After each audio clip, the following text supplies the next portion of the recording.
What's up, everybody? I hope everybody's been so swell, so well. Welcome, much love. This is Jay Balvale, and welcome back to, I guess this would technically be Class B, huh? We were working on Class A, Class B, Cosmic Trigger. Our new book was our current Class B. And so, um, you know what? Let's harness this full moon energy and let's get to work, huh?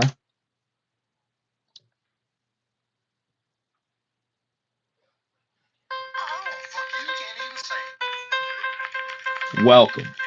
Welcome, everybody. And as the caption says,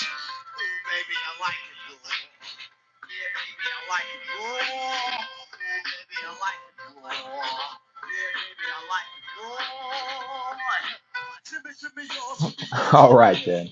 So yeah, Robert Anton Wilson, like we love it raw over here. So let's get back with it. Now I'm gonna get though, I don't want to worry about the copyright. Like we like a little bit of fun, we like a little bit of laughs. Zero, what's up and welcome. Much love to you.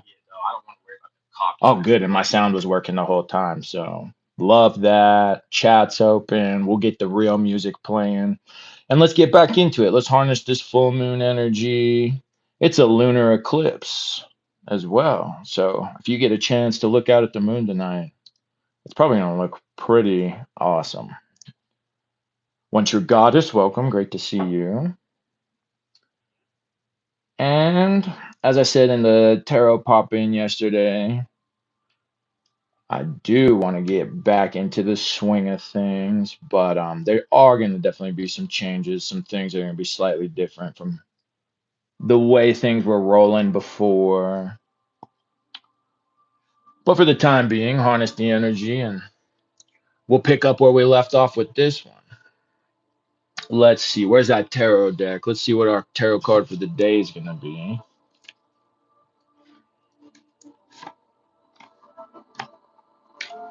All right. Welcome to those of you who are just popping in. The final secret of the Illuminati, that's what happened. That's what really happened. The Illuminati was trying to silence us. They saw that we were cracking into this book and they said, we have got to get this guy to take a break. Unfortunately for them, it was just a break. They can't silence this truth for good, no matter how much they might want to. Welcome in, everybody just coming in. All right, so tarot. We're getting back in the swing of things a little bit. You know, we're looking to see what the energy is going to be. I figure at the very least, Robert Anton Wilson would want us to use this moment of alignment, celestial alignment, to go ahead and get back in with what he was sharing with the world in this particular book. All right, that's shuffled enough. We'll cut the deck and let's see. Clairvoyant, I see water. Any guesses? Any guesses from anybody else before we flip it? Saba Rezai, what's up? Welcome. Hope you're having a good day.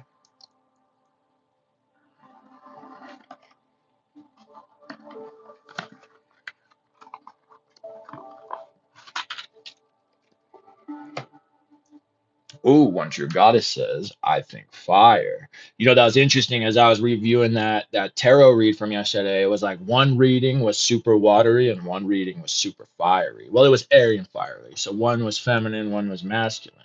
Interesting, since that was kind of the idea of the two readings and the duality. But all right, well, we've got once your goddess thinks fire. I'll give a quick second in case anybody else wants to throw down a guess. I need to grab a water anyway, so that's a perfect 1 second or so type of task.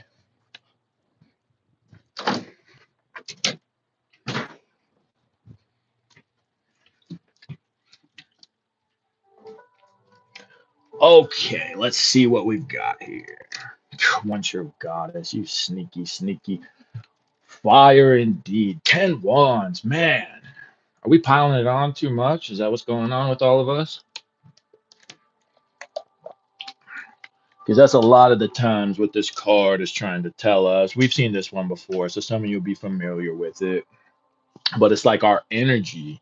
Oh, zero. All right, good call. Well, zero, you got the guess because I know there's a lag on the chat and all that. So zero, once you're goddess, good work. Nice clairvoyant skills for the both of you.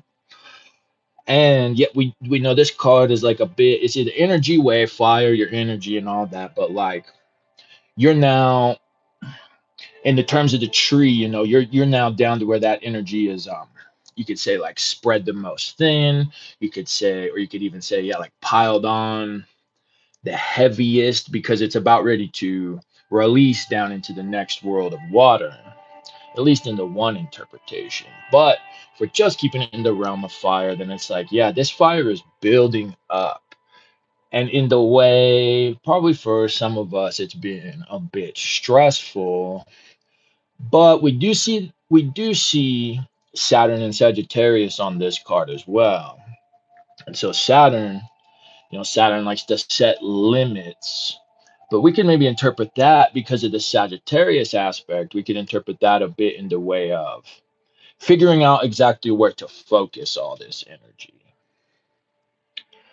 All right, then. And then let's see. Saturn, Sagittarius, yep, zero and is like the most grounded willpower. Yeah, I think we could look at it in that terms. We could look at it in that terms as well a bit. Like because of the Malkuth aspect.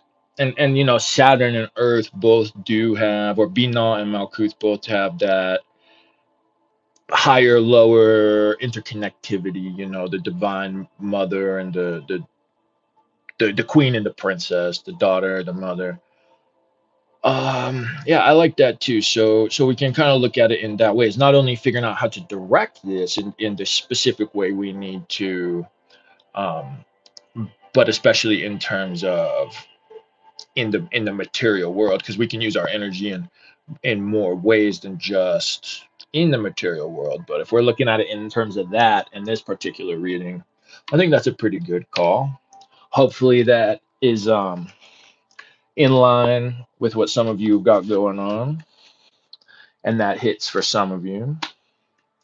And it is interesting in that particular card how Crowley has the two foremost ones are more like daggers or swords, the Tibetan ones, and then the back ones still look more like wands. So it's kind of like he's maybe hinting at air a slight bit with that maneuver. And so your mind can be a great tool, and probably that intermediary in between you figuring out that energy, focusing it, directing it, and then bringing it into the real world, however you might need to go about doing that. All right, everybody. So, with this particular book, we were getting into this first section, which was called the Sirius connection. And Robert Anton Wilson is kind of just running us through some of the different things he's encountered up until now in life. Um, and I think that's going to be a little bit more of what we'll get through in some of the reading today. But it's some fun story, and I think you'll all enjoy it. And Zero also says, yes, I think that card is related to some realization I had yesterday. Well, that's lovely. Very good. I'm so grateful to hear that for you. All right, let's go ahead.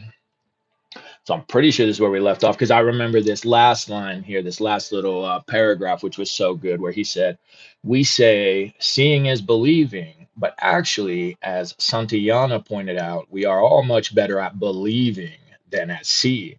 In fact, we are seeing what we believe nearly all the time and only occasionally seeing what we can't believe. So, a visit to Millbrook. The next link in the net was a meeting with Dr. Timothy Leary, the man who either brainwashed a whole generation with mind warping drugs, opinion of his enemies, or discovered how to free the mind of humanity from culturally conditioned limitations, opinions of his friends. I met Leary through Ralph Ginsberg, who in 1964 offered me a job as associate editor of Fact magazine. Although I was in love with our little Ohio farm and my children protested bitterly against going back to New York, Ralph dangled a tempting 8,000 per year. And between the farm and a job in town, I was never making more than about 4,500. Man, A year. Times have changed, huh? I bought some polite city clothes, gave away my last peyote buttons, and returned to the urban hive. The shaman redomesticated himself, so to speak. So, just a quick refresher too that he uses these different little like epithets for himself: the shaman, the skeptic. He has a handful of them. So, but we can tell he'll capitalize them. So that's a good way we can remember. And Zero asks if you can send a question to my Instagram. Of course, no problem at all. I'll hop back. I'll make sure to hop back in there so I can chat with you and we can talk maybe more about if we can't maybe find another way to message. So because I'm still just kind of feeling like Instagram. I just don't really want to be on it right now, but I do want to be able to stay in touch with you. So I'll hop on there and we'll figure it out though. Okay. All right. I wanted to interview the controversial Dr. Leary for fact, but Ralph, with that strange prescience which marks his career, said that the psychedelic drug excitement was all over. 1964. And nobody was interested anymore. 1964. And Timothy Leary would soon be forgotten. 1964. Still, I wanted to meet Dr. Leary. I finally finagled a freelance assignment from Paul Krasner of The Realist and made the journey, soon to be repeated by countless psychologists, clergymen, rock stars, Oriental gurus, and young seekers after wonder, up the Hudson to the Millbrook ashram. This was still early on in the history of what Charles Slack later called the madness of the 60s. Timothy Leary, although already an arch heretic fired from Harvard for original research and poor usage of the First Amendment, was not yet into his Oriental trip. He was studying the Tibetan Book of the Dead that summer, but he was otherwise still heavy into scientific clinical psychology. Not once during the day the reporter spent with Dr. Leary did Tim say, so there's another one of those epithets, the reporter. Um, so not once during the day the reporter spent with Dr. Leary did Tim say, when I used to be a psychologist, as he was occasionally given to saying later on in the frantic 60s. So many accounts have been written of the Millbrook ashram that we won't go into all the incredible details. There was a black guy standing on the roof of the main building, playing beautiful jazz trumpet all by himself. As we drove up, and the famous psychedelic collages were hanging on walls in virtually every room, but by and large, it was much like any place where scholars hold learned seminars. If G. Gordon Liddy was already hiding in the bushes, peeking through his binoculars for sex orgies and other heinous crimes, he must have been very bored that particular day. Tim seemed, on first meeting, a typical middle aged academic type, although more athletic than most. We mention this because he looked much younger in later years. When we discuss metaprogramming theory later, and Paul Segal's investigations of amino acids related to psychedelics and aging, we will find some evidence that Dr. Leary's youthful image may have a biochemical explanation. Besides being an athletic, young, middle aged man, Tim was singularly free of the space time compulsions of normal Americans. He sometimes stands as close as a Mexican when he talks to you, and he is apt to look straight at you without the usual American eye shifting. If this makes you nervous, he backs off and allows you to relax. But basically, he is most comfortable himself within the intimate relationship. And of course, the famous Leary grin was already part of him. The best results come when you fuck someone you really love during the acid trip, he said that day. That's when the nervous system is most open, most unconditioned, and ready to take a completely new imprint. Tim was delighted that the reporter understood enough psychology to translate terms like zero sum game, reinforcement, transaction, etc. And he was especially pleased that, unlike any other interviewer he had ever met, this reporter was familiar with his book, Interpersonal Diagnosis of Personality, and wanted to question him about how the space time transformations of the psychedelic voyage correlate with his space time definitions of personality types in that work. LSD takes you out of the normal space time ego, he said concisely. I always go through a process in which the space game comes to an end, the time game comes to an end, and then the Timothy Leary game comes to an end. This is the peak, and at this point, a new neurological imprint can be made because all the old prints All the old imprints are suspended for a while then. The reporter asked about the impression that he had encountered on peyote and others had encountered on LSD. That one is actually out of the body at that crucial moment. Until I can design an experiment to really test that one out, Timothy said, I just don't know. It's merely subjective at this point. Indeed, the reporter's most persistent impression throughout the day was that Timothy Leary was a man who hated, loathed, and despised anyone who would commit the epistemological sin of speculating beyond the data. Every question asked him was answered either with a summary of experimental results or with a promise that he hoped to find a way to check it experimentally as the work proceeded. Leary emphasized, as he did to all reporters, that the psychedelic drug experience is a synergetic product of three non addictive factors. One, the dosage of the chemicals used.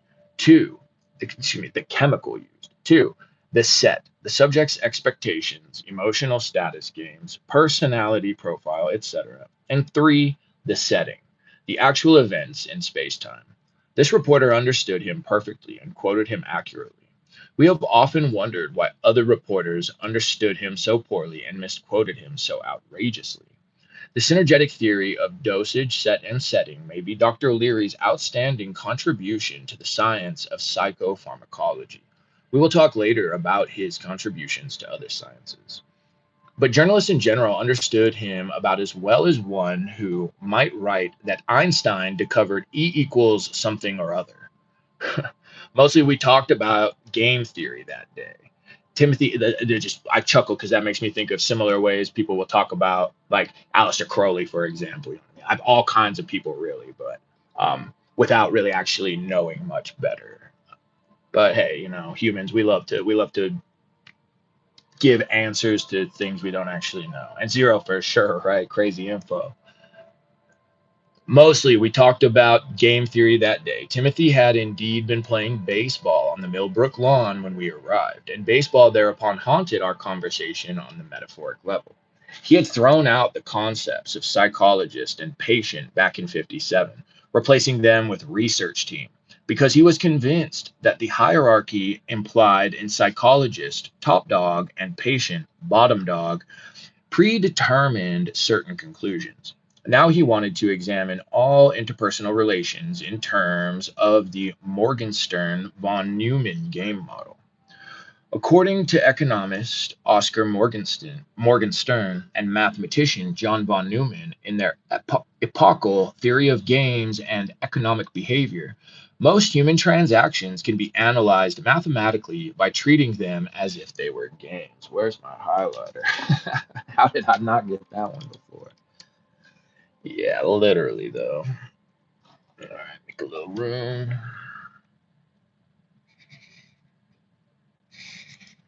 Leary had written his PhD on group therapy at a time when one of his faculty advisors indignantly told him, young man, group therapy is a contradiction in terms, and had analyzed personality as a group process defined by rules of interpersonal politics. More simply, he refers to these stereotyped group processes of reality definition as games. I'll say. What are the players actually doing in space time? Leary asked rhetorically that day. Who's at bat? Who's pitching? What are the rules of the game? How many strikes before you're out? Who makes the rules? Who can change the rules? These are the important questions. Anybody around here caught talking about sickness or neurosis or ego or instinct or maturity or any of that metaphysical jabberwocky gets thrown the hell out. Leary went on to reject virtually all psychological terminology as pre scientific and vague. We've got a contract among ourselves, he said, that we're going to talk sense, and that means specifying where the bodies are in space time and what sort of signals they're exchanging. This was the basic methodological position of post Einstein physics, but Leary was carrying it as far as it could be taken. Nobody was sane or insane, right or wrong, hallucinating or not hallucinating. All those words were value judgments relative to the observer's prejudices. What was happening in interpersonal relations, described objectively and relativistically, was various parties or coalitions bargaining for control of neuromuscular space, ethnological territory, or the right to define the game for all other players' ideological territory. Boy, howdy.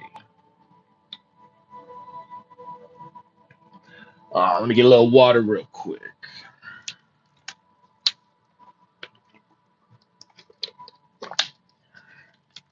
All right.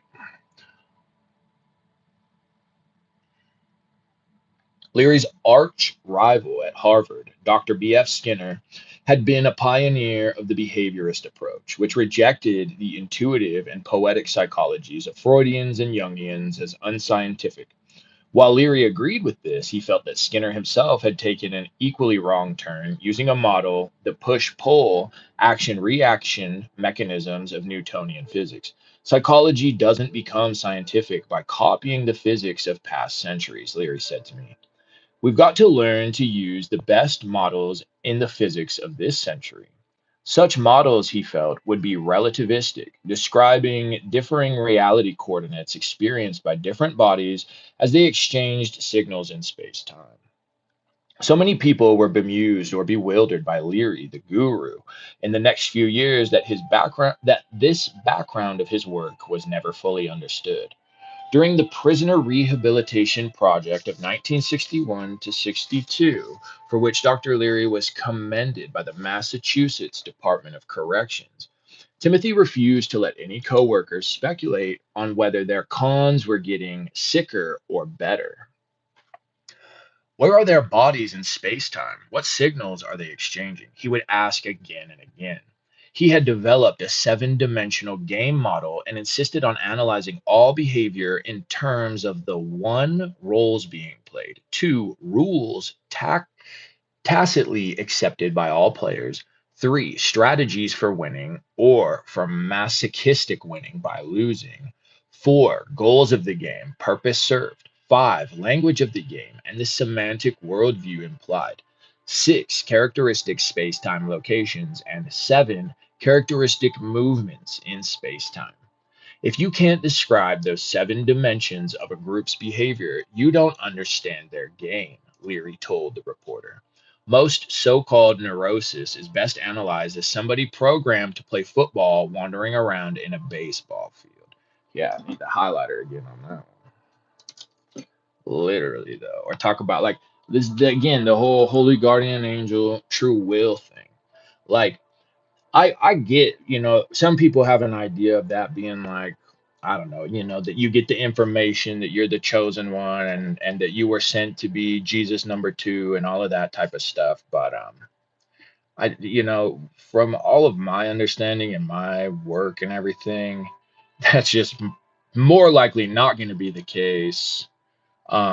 But either way, you'll be in alignment with what it is you should truly be doing. And so, therefore, this exact thing right here, this neurosis, best analyzed as somebody programmed to play football, wandering around in a baseball field, isn't going to be a problem anymore. That neurosis is going to be taken care of, right?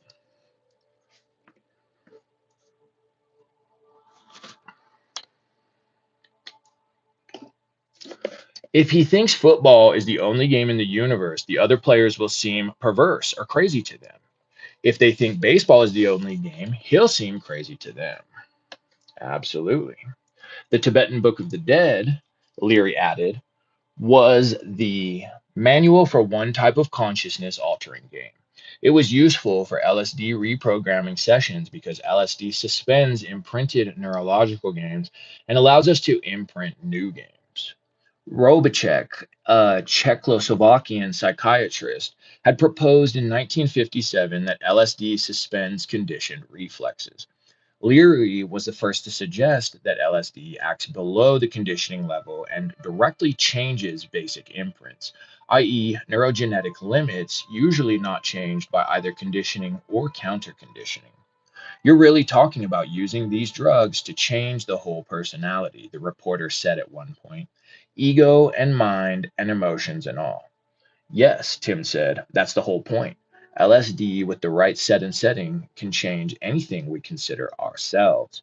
Therefore, it's the most potent brainwashing agent in the world. Yikes, yeah, yeah, we, oh, buddy. Yikes. That's what my two commandments are all about. Leary's Two Commandments for the Neurological Age, published in several of his books and articles of the 60s, are one, thou shalt not alter the consciousness of thy neighbor without his or her consent. Two, thou shalt not prevent thy neighbor from altering his or her own consciousness. Tell him, Tim. Tell him. And Zero says, yes, I think is operate from your authenticity. Absolutely. 100%. I think that's the goal, but unfortunately, other people try to use it for other methods. But I agree with it. If so, even though what Tim's saying can certainly be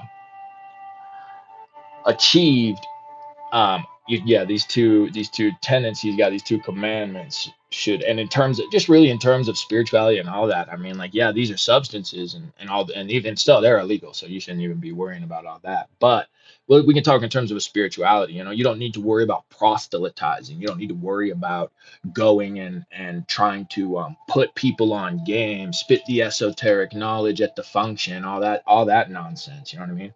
Just worry about yourself, because if you're actually doing the thing and you're doing the thing well enough, people are gonna notice. And for the people who care more, or who it's like I don't it's kind of setting out that beacon to, let's say, then they're gonna come and say, hey, what are you doing? What kind of things are you doing in life?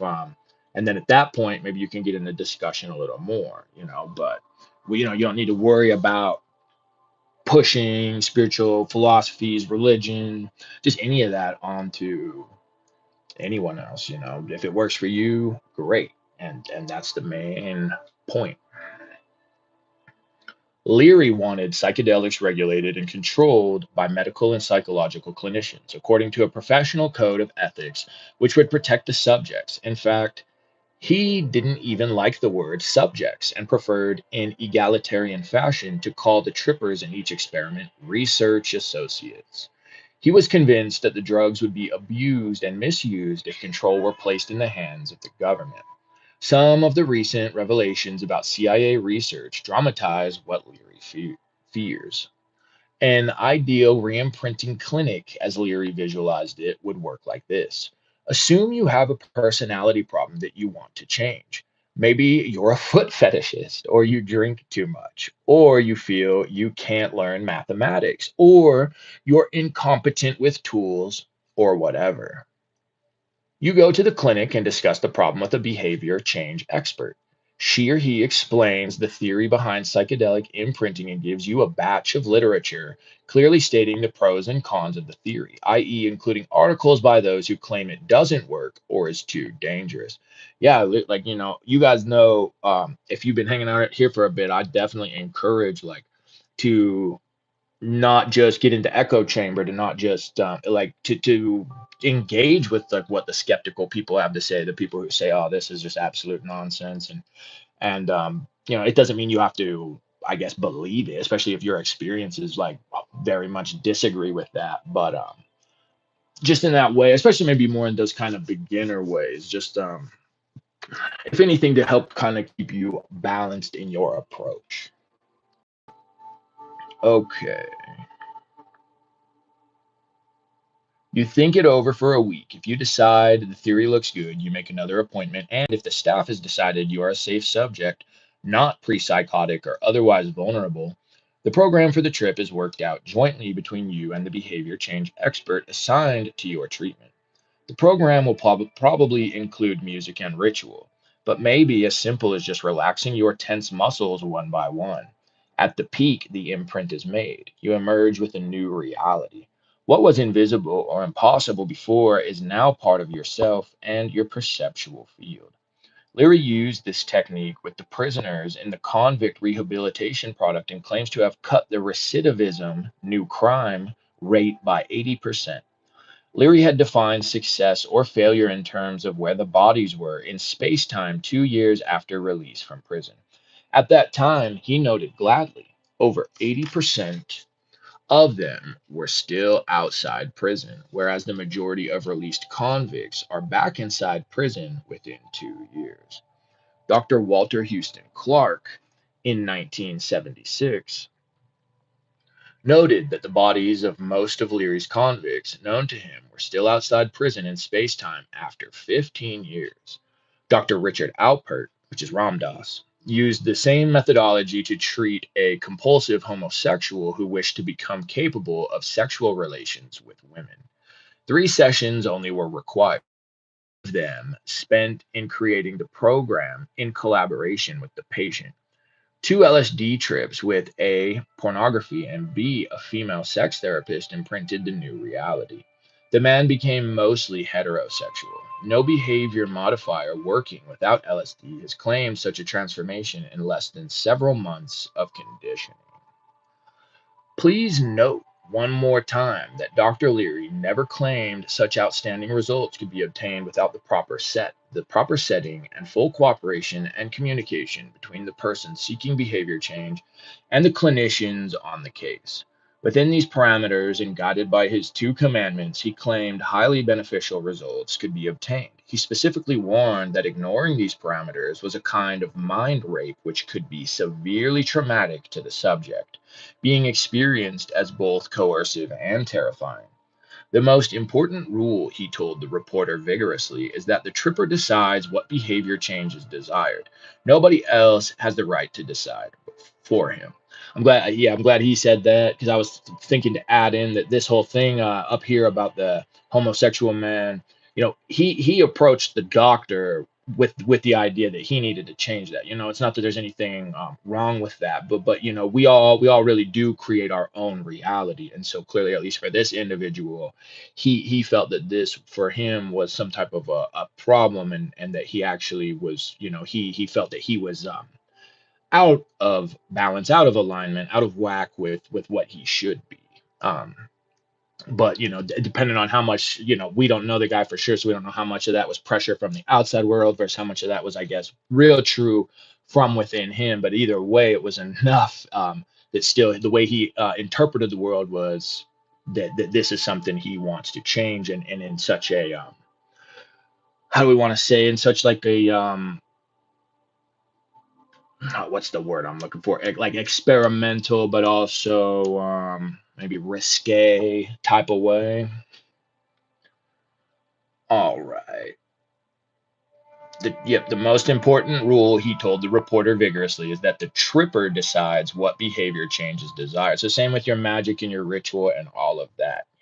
You should be knowing for sure what all you want this to do. Like, who cares what other people are doing, like what type of magic other people are doing, because it can be real easy in the early stages to feel kind of like that, like, oh man, everybody else is doing all this stuff and I don't feel like I'm doing anything, and I don't even really know where to start or what to do and all of that. And so really getting clear on that exact thing, like, well, why are you doing this? I encourage you to always be asking that question, like, why am I doing this? And then from there, get real honest with yourself about why, and then proceed forward then in the ritualistic and disciplinary ways. Nobody else has the right to decide for him.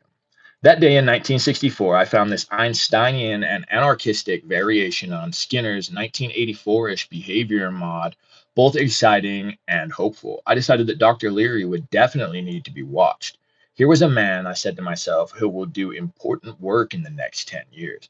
I had no intuition at all that Dr. Leary would actually spend 4 of those years fighting to stay out of jail and the other 6 struggling to get out of jail. Bummer.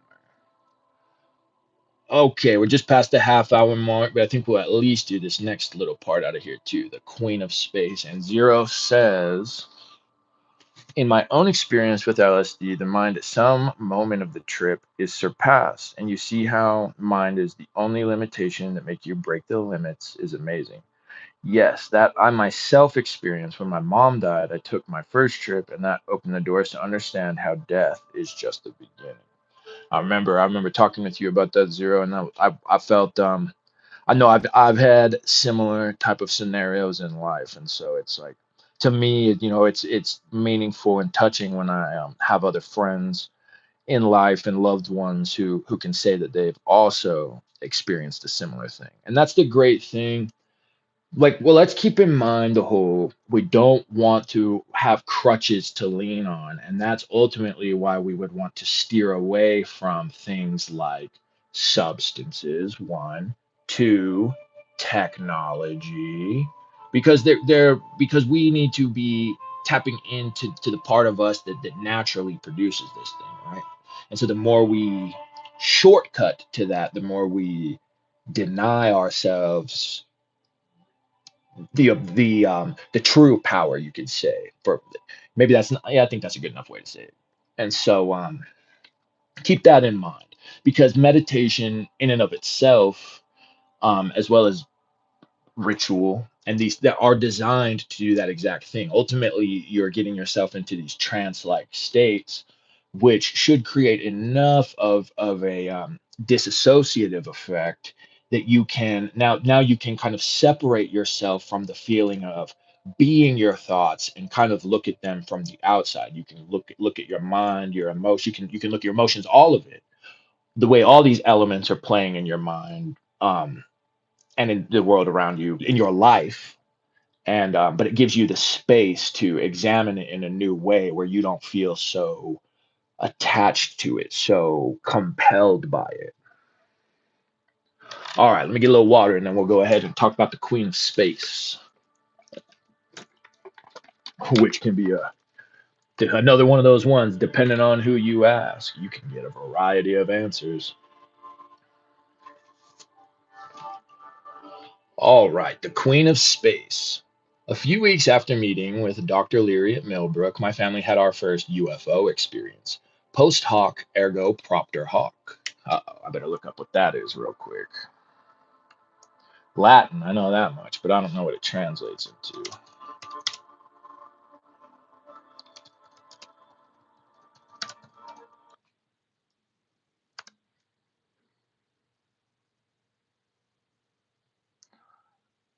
After this, therefore, because of this, is the fallacy that states since event Y followed event X, event Y must have been caused by event X. Okay, okay. That makes sense why he would put it in there. And in the question mark way, because he's asking himself if the UFO experience can be categorized in that way. And that's that's why we love Robert Anton Wilson. That's why we like it raw, baby, because he was somebody who approached all this and arguably one of the probably the most, I don't know, ooh, I don't know what the word I want. Like safe probably isn't the right word, but maybe the most, I don't know, solid type of approach could be a good way to look at it. Like sturdy type of approach. He was open to it, but he also was looking at it in a very critical way, to avoid from the whole drinking your own Kool-Aid type of scenario, or drinking somebody else's Kool-Aid too. There's all kind of Kool-Aid out there to drink, and boy, oh boy, it'll get you.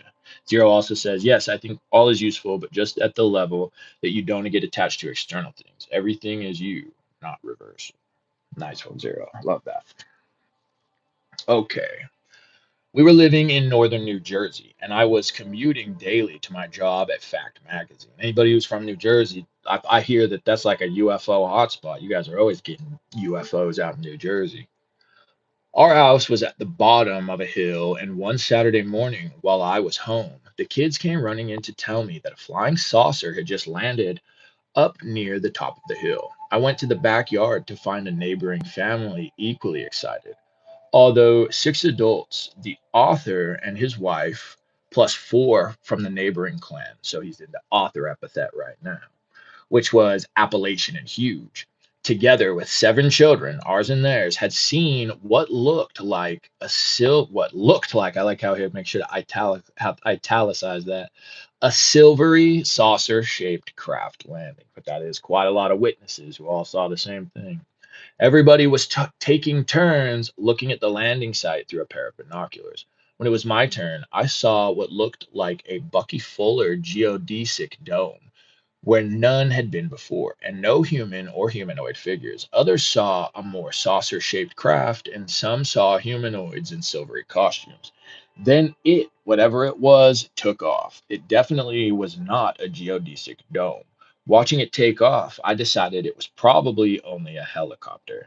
That afternoon, my son Graham encountered an extraterrestrial in the woods behind our house at the foot of the hill. She was a female with silvery skin, and she told Graham, he was 5 at the time, that he should become a physicist when he grew up. Professor Jacques Vallée, who has analyzed all such theories that have occurred since 1890 with a computer to find statistical patterns, informs us that this is drearily typical.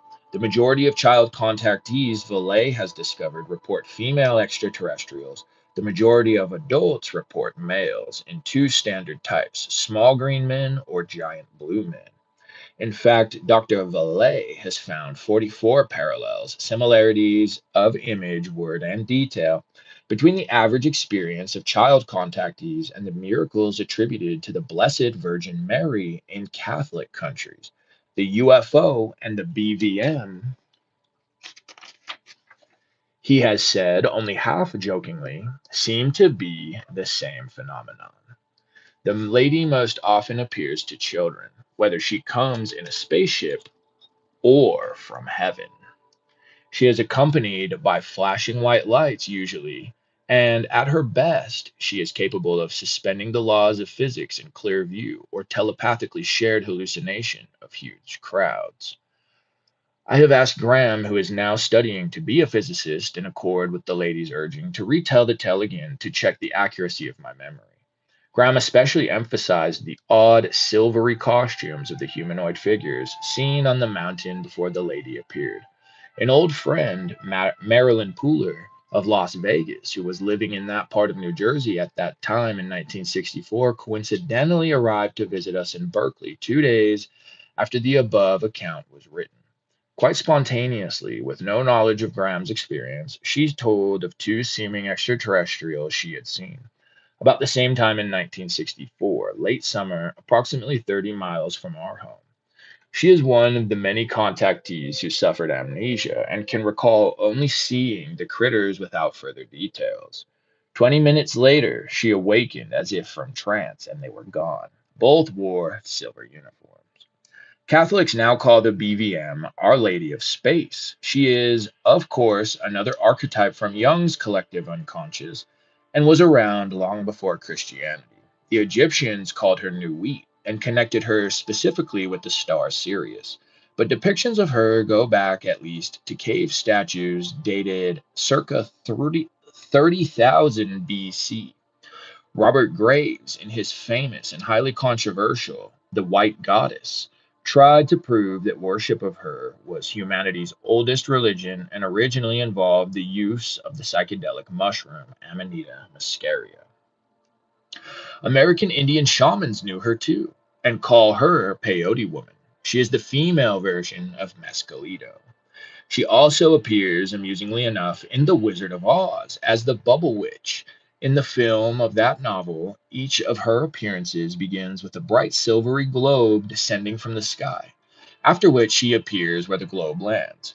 This is the way child contactees generally report her, according to Vallée, and the silvery globe was also around in some of her miracles, under the guise of the BVM, at Lourdes and Fatima.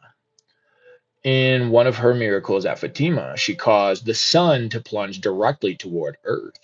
In the shared experience or hallucination of over 100,000 witnesses, if you believe the sun really did plunge toward the Earth, you are naive, in my estimation. But if you accept that 100,000 persons can telepathically share the same hallucination, you must then answer the big question. Or perhaps I should call it the wig question. How much of consciousness reality is similarly created? How much of consensus reality is similarly created? And that's a good question to leave this little revisit to this book off on, because we'll pick back up with the 23 Enigma. And that's going to talk about synchronicity a bit. But cool, this was a fun one to jump back in on. Zero, I'm glad you love this one. And I'm glad it opened a lot for you. Me too. I had that feeling. You know that feeling. I had that feeling. I better jump in on this full moon type of day and on this just pop back in for the tarot type of day yesterday.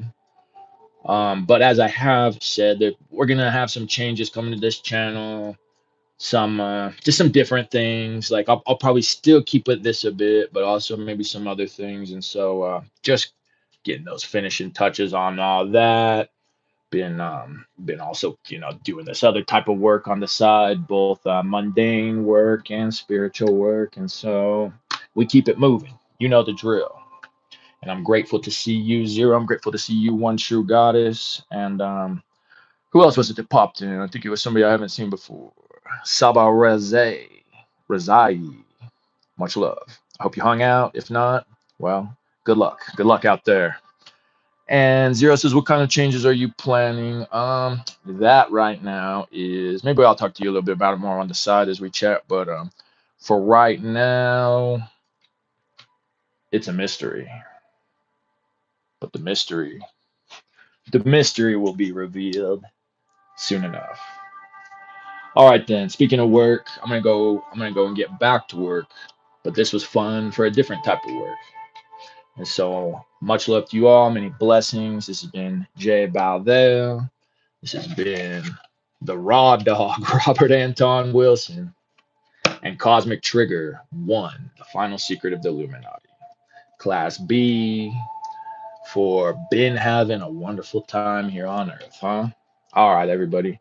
I'll catch you later. If you're new and you enjoy this, please hit a like, share, and subscribe. And I'll see you guys when I see you next. Bye bye. And you're welcome. Love you, Zero. Talk to you soon.